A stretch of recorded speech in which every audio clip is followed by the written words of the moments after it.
बच्चों, welcome to mathematics with Shivani. हम आज जो पढ़ने वाले हैं that is a very important concept. Combination के इंपॉर्टेंट वाले जो कॉन्सेप्ट्स हैं वो मैं आपको बताने वाली हूँ। ये क्या होगा, इन कॉन्सेप्ट से आप फटाफट से कॉम्बिनेशंस के क्वेश्चन सॉल्व कर सकते हैं, मल्टीपल चॉइस। ठीक है, सबसे पहले हम देखते हैं कॉम्बिनेशंस का फॉर्मूला।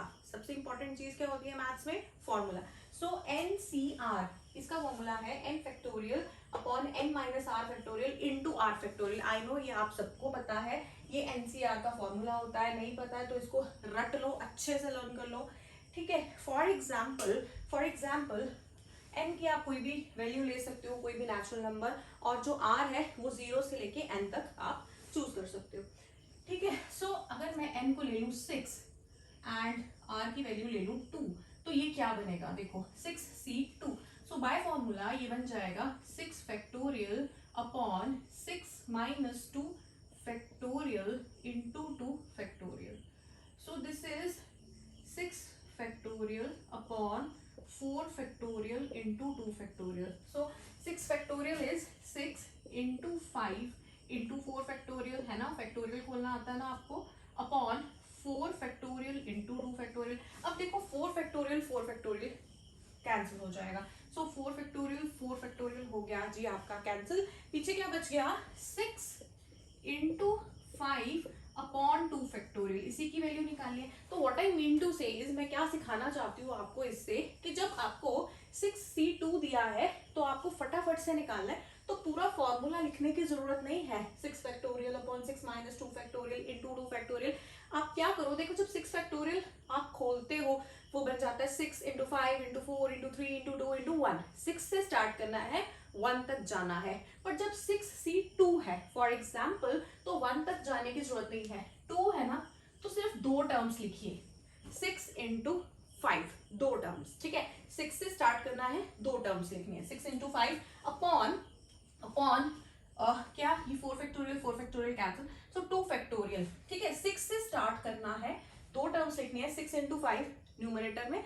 डिनोमिनेटर में क्योंकि यहाँ 2 है तो डिनोमिनेटर में आ जाएगा डिवाइडेड बाय 2 फैक्टोरियल। समझ में आया? तो अगर ये फॉर एग्जाम्पल आपको बोलो 5c3, तो ये क्या बनेगा? 5 इंटू 4 इंटू, आपको पूरा का पूरा फैक्टोरियल खोलने की जरूरत नहीं है, पूरा फॉर्मूला लगाने की जरूरत नहीं है।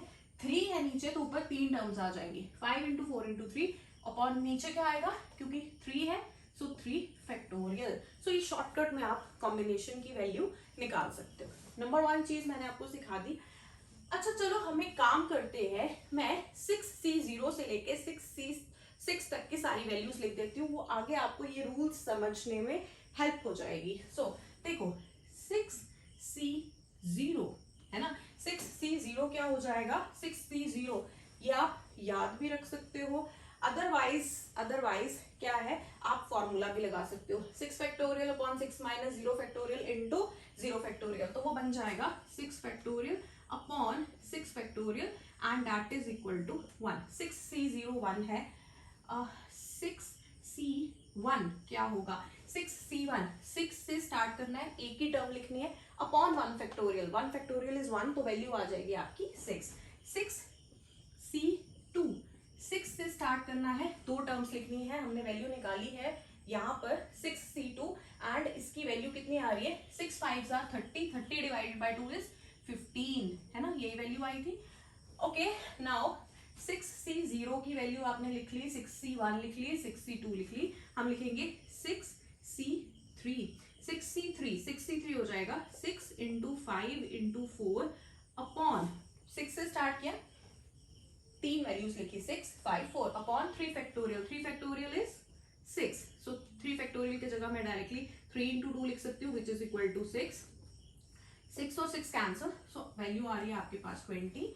देन 6c4 क्या हो जाएगा? 6 से स्टार्ट किया, चार टर्म्स लिखनी है, 6 into 5 into 4 into 3 upon 4 factorial. 4 factorial is 4 into 3 into 2 into 1। ठीक है, 4 into 3 4 into 3 2 3 jar, so 5 3 jar 15।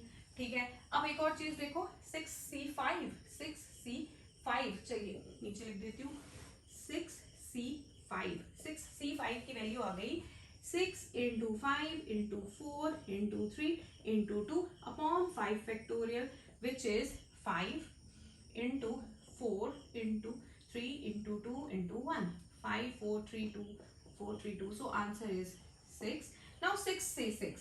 6C6. 6C6 is 6 into 5 into 4 into 3 into 2 into 1 upon 6 into 5 into 4 into 3 into 2 into 1, क्योंकि 6C6 में क्या आएगा, नीचे 6 factorial आएगा. So this will be equal to 1. अब मैंने ये वैल्यूज क्यों निकाली, अब आपको समझ में आएगा. चलो पहले वैल्यू देख लो. 6C0 जो है, 6C0 इसकी वैल्यू है 1. ठीक है. 6C1 जो है, 6C1 इसकी वैल्यू है 6. 6C2 जो है इसकी वैल्यू है 15. 6C3 जो है इसकी वैल्यू है 20. 6C4 जो है इसकी वैल्यू 15 आई. 6C5 की वैल्यू जो है वो 6 है और 6C6 की वैल्यू जो है भाई वो 1 है. ठीक है. अब प्रॉपर्टीज समझो. पहली प्रॉपर्टी जो मैंने यहाँ पे लिखी हुई है, that is NC0 is equal to 1 and NCN equal to 1. आप n की कोई भी वैल्यू ले लो. जैसे मैं यहाँ पे n की वैल्यू ले रही हूँ 6. 6C0, 6C1, इनमें n जो ऊपर वाली वैल्यू होती है उसे n बोलते हैं, n से डिनोट करते हैं. सो 6 लिया, तब भी आपने देखा 6C0 क्या आ रहा है 1. 6C6 भी क्या आ रहा है 1. आप n की कोई भी वैल्यू ले लो. 10C0 वो भी क्या आएगा 1. 10 that will also be equal to 1. ये हमेशा होगा. ठीक है, हमेशा होगा. कोई भी आप n की वैल्यू लो, NC0 हमेशा 1 होगा, NCN हमेशा क्या होगा 1 होगा. कितनी भी बड़ी वैल्यू, कितना भी बड़ा नेचुरल नंबर आप ले लो, यही होगा. ठीक है. Third property. अच्छा, आप एक पैटर्न देखो. जब हम ये वैल्यूज निकाल रहे थे, मैंने डेलिबरेटली निकाली ये वैल्यूज. 6C0, 6C1, 6C2, कुछ आपको दिख रहा है कि कोई कोई वैल्यूज हैं जो सिमिलर आ रही हैं. जैसे 6C0 की वैल्यू 1 है, 6C6 की वैल्यू भी 1 है. यहां से पहली वैल्यू, ये लास्ट वैल्यू. अब सेकंड वैल्यू देखो, 6C1 6 है. सेकंड लास्ट वैल्यू भी देखो क्या है, 6 है. थर्ड वैल्यू 6C2 क्या है, 15 है. एंड यहाँ पे देखो 6C4 भी क्या है, 15. आगे से जैसे चलते जा रहे हो और पीछे से जैसे चलते जा रहे हो तो वैल्यूज क्या आ रही हैं, सेम आ रही है ना.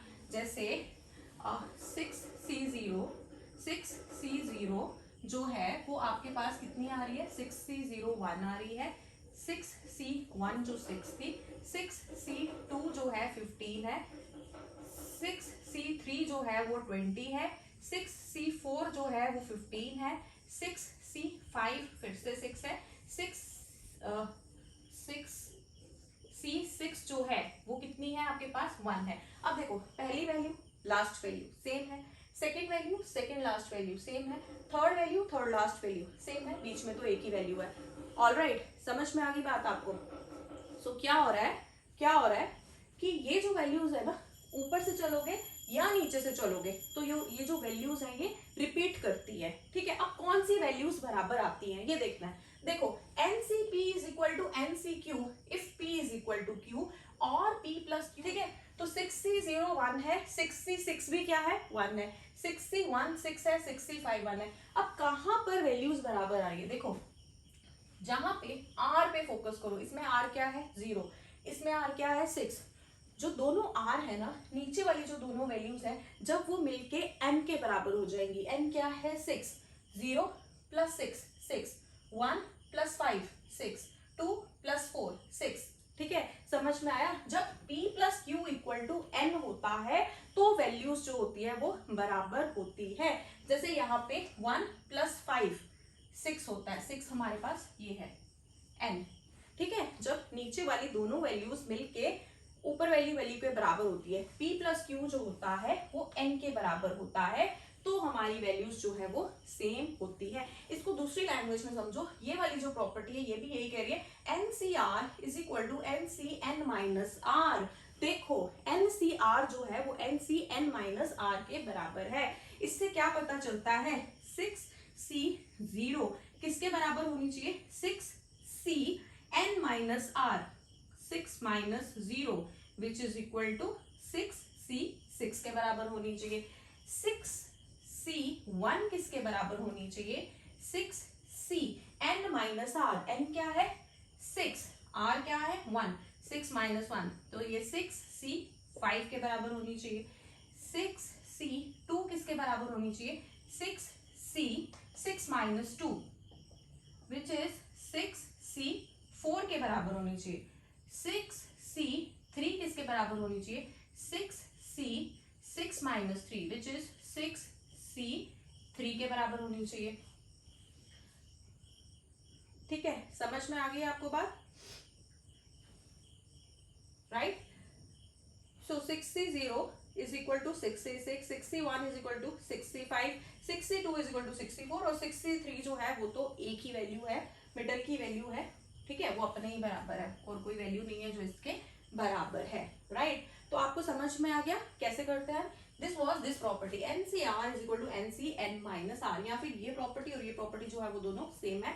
ये बहुत हेल्पफुल होती है आपकी जब आप वैल्यूज कैलकुलेट करने लगते हो, तो आपको आधी ही वैल्यूज निकालनी पड़ती है, यहाँ तक वैल्यू निकाल दी, पता है ये वाली जो वैल्यूज है ये तो रिपीट ही होने वाली है, ठीक है। या बड़ी कोई वैल्यू निकालनी है तो आप उसको कॉम्पैक्ट फॉर्म में कर सकते हो। फॉर एग्जाम्पल आपको निकालना है 15C13, तो आपको 15C13 निकालने के बजाय कि किसके बराबर हो जाएगा, 15C13 किसके बराबर हो जाएगा, 15 माइनस 13, चलो पूरा लिख लेती हूँ, ये हो जाएगा 15C2 के बराबर हो जाएगा। तो जहां आपने इतनी ज्यादा वैल्यूज लिखनी थी इसको कैलकुलेट करने के लिए, अब आप फटाफट से 15C2 की वैल्यू निकालोगे, पता है दोनों वैल्यूज बराबर है, जो ये वैल्यू आएगी यही इसके बराबर होगी, तो इसकी इस प्रॉपर्टी की बहुत हेल्प हो जाती है आपको। फिफ्थ देखो NCR minus 1 plus NCR is equal to N plus 1 CR। चलो इसी एग्जाम्पल से देखते हैं NCR माइनस 1, ठीक है, 6C3 प्लस 6C4, N की जगह अगर मैं 6 ले रही हूँ, R माइनस 1 हो गया 3, R की जगह आ गया 4, अगर R की जगह मैं 4 ले लूँ तो R माइनस 1 हो जाएगा 3, तो 6C3 प्लस 6C4 ये प्रॉपर्टी कहती है ये किसके बराबर होना चाहिए, n प्लस 1, अगर n 6 है तो n प्लस 1 क्या हो गया 7C, R क्या है bigger, this is R minus 1 is 3, R is 4, तो ये 7C 4 के बराबर होना चाहिए। चलो देखते हैं है या नहीं। 6C3 की वैल्यू है 20 निकाली है हमने, एंड 6C4 जो है दैट इज 15, सो ये तो आ रहा है 35। अब ये देखते हैं 7C4 किसके बराबर आएगा, 7C4 की बजाय मैं निकाल सकती हूँ 7C3, है ना, इस प्रॉपर्टी से NCR is equal to NCN minus R, 7C4 is equal to 7 minus 4 which is 7C3, तो 7C3 क्या हो जाएगा, कितनी टर्म्स लिखनी है, 7 से शुरू करना है, 3 टर्म्स लिखनी है, 7 into 6 into 5 upon 3 factorial, so this is 7 into 6 into 5 upon 3 into 2 into 1, 3 2s are 6, 7 5s are 35, सो ये भी जो वैल्यू निकल रही है वो 35 निकल रही है, एंड 6C3 प्लस 6C4 भी 35 है, 7C4 जो है वो भी 35 है। सो ये थी आपकी 5 इंपॉर्टेंट कॉन्सेप्ट जो आपको कॉम्बिनेशंस के बारे में पता होने ही चाहिए, ये हर जगह यूज होंगे, हर एक कॉम्पिटेटिव एग्जाम में बहुत हेल्प होगी आपको, एनडीए में तो इसके भरपूर क्वेश्चंस आते हैं। सो ये वाली चीजें, ये जो प्रॉपर्टी है ना, बेसिकली ये दोनों प्रॉपर्टीज एक ही है, ठीक है, ये आप याद कर सकते हैं, दिस इज वन एंड ये एक ही प्रॉपर्टी है, and this is another property जो हमने किया, कि एक 2-4 चीजें अगर आप याद रखोगे तो आपका बहुत सारा टाइम सेव हो जाएगा। So good luck and keep working hard.